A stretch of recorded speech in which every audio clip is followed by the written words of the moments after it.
നിങ്ങളുടെ favourite shows ഇനി ഒരിക്കലും മിസ്സാവില്ല. ഇപ്പോൾ C5 കാണും നിങ്ങളുടെ ഫേവറേറ്റ് ഷോ തികച്ചും സൗജന്യമായി. ഇപ്പൊ ഇവിടെ സംഭവിച്ചതിന് ഒരർത്ഥത്തിൽ കാരണക്കാരി ജാനകിയമ്മയാണ്. പ്രായപൂർത്തിയായ പെൺകുട്ടിയെ ഇവിടെ കൊണ്ടുവന്ന് നിർത്തേണ്ട കാര്യം എന്തായിരുന്നു? അപ്പൊ എന്തായിരുന്നു നിങ്ങളുടെ ഉദ്ദേശം? നകുലെന്ന പുകമറ സൃഷ്ടിച്ച് മഹിയെ സ്വന്തമാക്കുക എന്നല്ലായിരുന്നോ? ദേവയാനി, അനാവശ്യം പറയരുത്. ഞാൻ പറഞ്ഞതിൽ എന്താ തെറ്റ്? ഈ ലക്ഷ്യം വെച്ച് തന്നെയാ നിങ്ങൾ കൊച്ചുമോളെ വളർത്തിയത്. ചെറുപ്രായത്തിൽ തൊട്ട് മഹി എന്ന സ്വപ്നം ഗംഗയുടെ മനസ്സിൽ ഇട്ടുകൊടുത്ത് അവളുടെ മനസ്സിൽ തെറ്റായ ഒരു ചിന്തയുണ്ടാക്കിയത് നിങ്ങൾ ഒരാള് തന്നെയാ. ആന്റി, ശ്രീ മഹേശ്വരനോർത്ത് ഇങ്ങനൊന്നും പറയരുത്. എന്റെ പേരിൽ ആരും വഴക്കിടരുത്. ഞാൻ പറഞ്ഞത് ശരിയല്ലേ? നീ മഹി ആഗ്രഹിക്കുന്നെന്ന് നിന്റെ മുത്തശ്ശിക്ക് അറിയായിരുന്നില്ലേ? അത് ഞാൻ എന്താ ഇല്ലേ? നിന്റെ ശ്രീ മഹേശ്വരനെ തൊട്ട് നിനക്ക് സത്യം ചെയ്യാവോ നീ മഹി ആഗ്രഹിച്ചില്ലെന്ന്? അത് നിന്റെ മുത്തശ്ശിക്ക് അറിയില്ലായിരുന്നെന്ന്?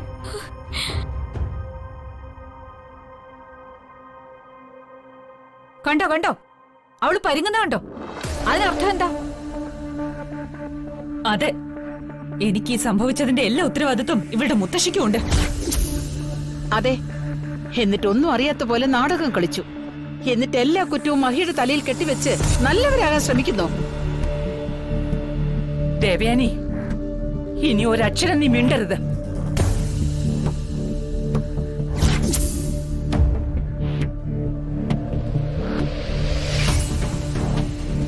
മിണ്ടിയെ നിങ്ങൾ എന്ത് ചെയ്യും? എന്നെ തല്ലുവോ? നിങ്ങൾക്ക് വേണ്ടത് ഈ കൈലാസത്തിലെ സ്വത്തുക്കളായിരുന്നെങ്കിൽ ഒരു വാക്ക് പറഞ്ഞ പോരായിരുന്നോ? തരില്ലായിരുന്നോ?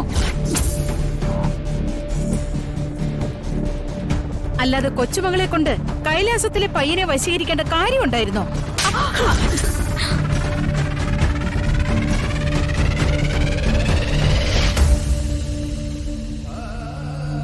ക്ഷമിക്കുന്നതിനൊരു പരിധിയുണ്ട്. അയ്യോ,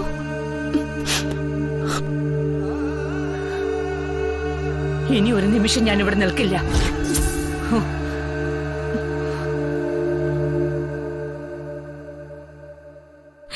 മുത്തശ്ശി,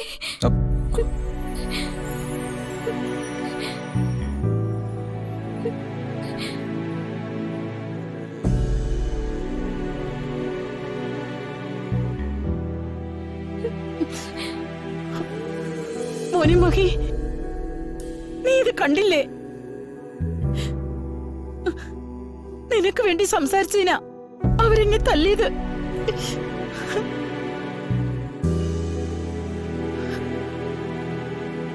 ഇത് വലിയ കഷ്ടമായിപ്പോയി.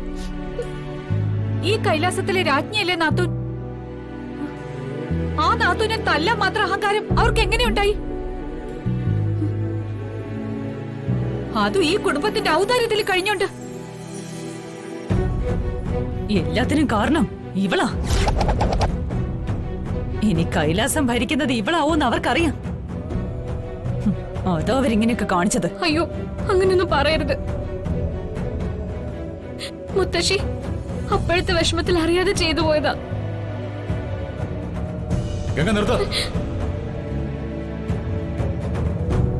നിന്റെ മുത്തശ്ശി ചെയ്ത് ഒട്ടും ശരിയായില്ല. മോനെ വേണ്ട. അല്ലച്ചാ, പറയണം. അവരെന്താ കരുതിയത്? എനിക്ക് വലുത് എന്റെ അമ്മ തന്നെയാ. ആ അമ്മയെ ബഹുമാനിക്കാത്ത ആരും ഈ വീട്ടിലുണ്ടാവില്ല. അതെനിക്ക് എങ്ങനെയായ പോലും.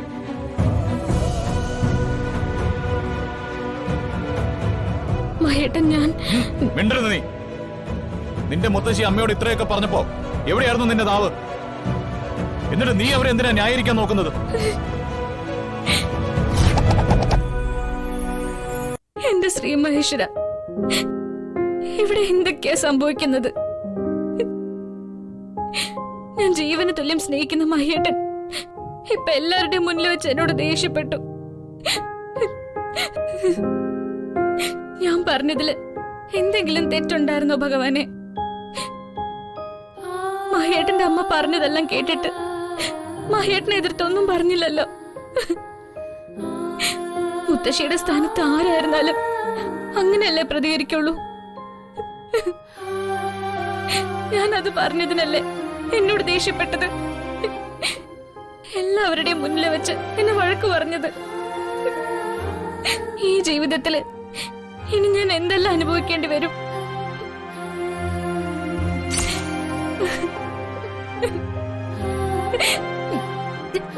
മുത്തശ്ശി ഇവിടുന്ന് പോയി, എനിക്കിനി ആരുമില്ല. മഹേട്ടന് എന്നോടുള്ള സ്നേഹം നഷ്ടപ്പെട്ട ഞാൻ പിന്നെ ജീവിച്ചിരിക്കുന്ന എന്തിനാ?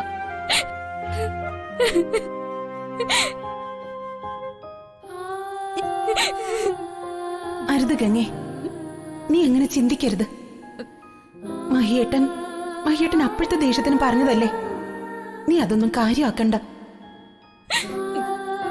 മഹേട്ടനെ ആഗ്രഹിച്ചിരുന്നെങ്കിലും മാളുവിന്റെ അമ്മയാവാൻ ആഗ്രഹിച്ചിരുന്നെങ്കിലും നകുലിനെ കല്യാണം കഴിക്കാനാണ് എന്റെ വിധിയെന്ന് കരുതി ആ ജീവിതം ജീവിക്കാൻ തയ്യാറായപ്പോഴാ മഹേട്ടൻ എന്റെ കഴുത്തിൽ താലി കെട്ടിയത്. ആ സമയത്ത് ഞാൻ മഹേട്ടനെ എന്തൊക്കെയോ പറഞ്ഞെങ്കിലും ഒരു നിമിഷം കൊണ്ട് എന്റെ മനസ്സിലെ എല്ലാ ഭാരങ്ങളും ദുഃഖങ്ങളും മാറിപ്പോയതുപോലെ എനിക്ക് തോന്നിയത്. ഞാനിപ്പോ മഹേട്ടന്റെ ഭാര്യയാ, മാളുവിന്റെ അമ്മയാ. അതെ ഗംഗേ, നീ ഇപ്പൊ മഹിയേട്ടന്റെ ഭാര്യയാ, മാളുവിന്റെ അമ്മയാ. നിന്റെ മുന്നിലുള്ളത് ആരും കൊതിക്കുന്ന ഒരു ജീവിത, അത് നീ ആസ്വദിച്ച് ജീവിക്കാനുള്ളതാ, അല്ലാതെ വിഷമിച്ച് കരഞ്ഞു തീർക്കാനുള്ളതല്ല. ശ്രീ മഹേശ്വര, മഹേട്ടൻ എന്നെ വെറുക്കല്ലേ, മാളുവിന് എന്നോടുള്ള സ്നേഹം നഷ്ടപ്പെടല്ലേ. എനിക്ക് ശ്രീ മഹേശ്വരനോടല്ലാതെ ഇതൊന്നും പറയാൻ ആരുമില്ല. എനിക്ക് എന്തെങ്കിലും വിഷമം വരുമ്പോ പറയാനുണ്ടായിരുന്നത് മുത്തശ്ശിയോടാ. ആ മുത്തശ്ശിക്കും ഇപ്പൊ എന്നോട് വെറുപ്പായിരിക്കും. എനിക്കിനി ആരുണ്ട്? ശ്രീ മഹേശ്വര,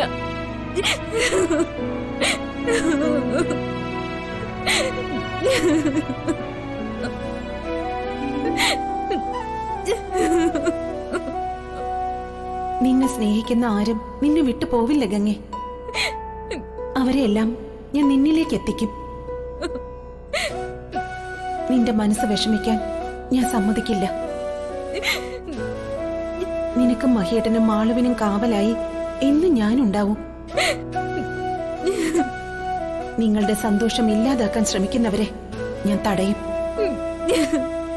നിങ്ങൾക്ക് ഞാനുണ്ട്.